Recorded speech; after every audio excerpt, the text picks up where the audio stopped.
Línea argumental 6 de la postura en contra del uso del término reconquista a la hora de hablar de lo histórico español en la ciencia de la historiografía de España. Y reza así: no se puede utilizar dicho término reconquista porque no hubo visigotismo. Si supuestamente la reconquista, volver a conquistar el qué, lo último que había antes de la invasión, supuesta invasión musulmana norteafricana en 711, lo que había en ese momento era la España visigoda. Pues entonces, si esa fue la conquista musulmana de la España visigoda, la reconquista será reconquistar la España visigoda. ¿Y si no hubo neovisigotismo?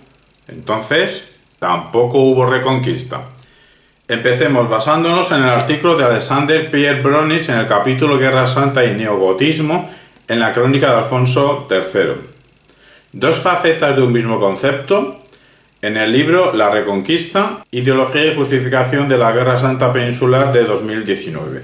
Y concluye Bronisch que el neogotismo y la Guerra Santa contra los sarracenos, supuestamente iniciada y justificada por Dios, quien hablaría a través del papado.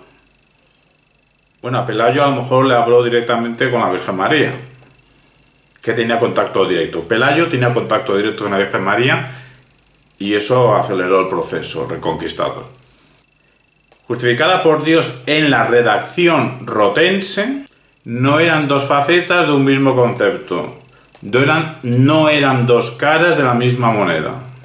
Es más, el autor del texto de la redacción rotense de la crónica de Alfonso III, propagaba una postura antigótica. Antigótica no quiere decir en contra de la familia Adams, sino no a favor de los godos, de los visigodos. Inventa una verdadera leyenda, es decir, mecanismos por verdaderos, mentira, falsedad, ideología, manipulación. Hacer literatura, una obra literaria, pero sin decir que estoy haciendo literatura, que el concepto de literatura es posterior. Pero bueno, había literatura, había obras de ficción, había cuentos. Inventa un cuento, pero como si fuese una crónica histórica. Inventa una verdadera leyenda negra contra los últimos reyes godos y la Iglesia del Reino.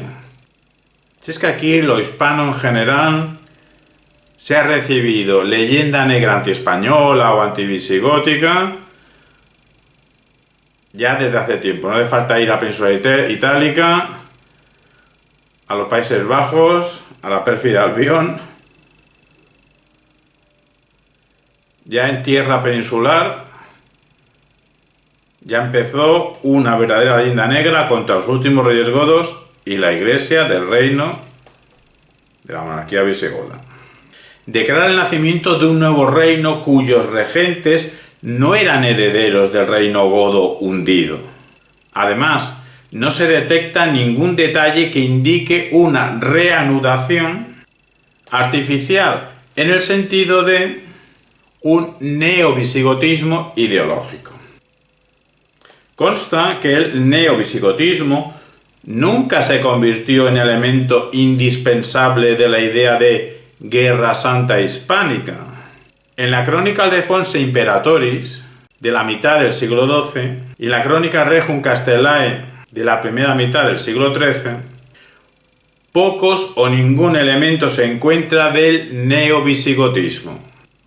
Entonces decimos nosotros que si reconquista es recuperación de la España visigoda y en estas crónicas, más bien cuentos, no encontramos o apenas encontramos elementos neovisigóticos, ¿de qué reconquista estamos hablando? ¿Qué validez tiene usar el término reconquista? En historia de España. Si quiero jugar a hacer historia de literatura, hacer literatura, pues ficciona cuanto quieras. ¿O es que en el siglo XII y XIII ya eran posmodernos? Eran posmodernos antes de acontecer la modernidad. ¡Qué inteligentes!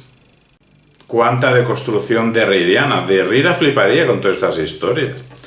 Nos vamos a Gustavo Bueno, España frente a Europa, de 1999. En el capítulo 4, Gustavo Bueno Martínez puntualiza que el punto de partida objetivo de su interpretación materialista de la historia de España, tanto de lo histórico, la historia con H minúscula, como de la disciplina. Otro caso será una polémica interna de la Escuela de Filosofía de Oviedo, el grado de cientificidad de la disciplina de la historia de España. Pero tiene una concepción materialista, Gustavo Bueno Martínez, de la historia como disciplina y de lo histórico como sucesos. Pues bien, su punto de partida es el hecho incontrovertible de que a lo largo del siglo VIII el minúsculo núcleo original de rebelión logró consolidarse y extenderse por el amplio territorio que corre a lo largo de toda la costa cantábrica, desde Galicia hasta La Rioja. Su punto de partida, reconociendo Gustavo Bueno Martínez que toma muchas ideas de las obras de Abilio, Barbero y Marcelo Vigil, tiene un libro muy interesante sobre el origen o la constitución del feudalismo en la península ibérica. El punto de partida de Gustavo Bueno no es otro, sino el supuesto de la discontinuidad histórica entre el reino visigodo. El punto de partida, aterrizamos, será la discontinuidad histórica entre la monarquía visigoda y todo ese proceso de recuperación a partir de Pelayo. Bueno, en torno a la figura de Pelayo. Pues bien, resumiendo, si no hubo o apenas hubo neovisigotismo, ¿qué España visigoda se va a reconquistar? ¿De qué reconquista neovisigótica me estás hablando? Pues entonces, ¿para qué usa el término reconquista?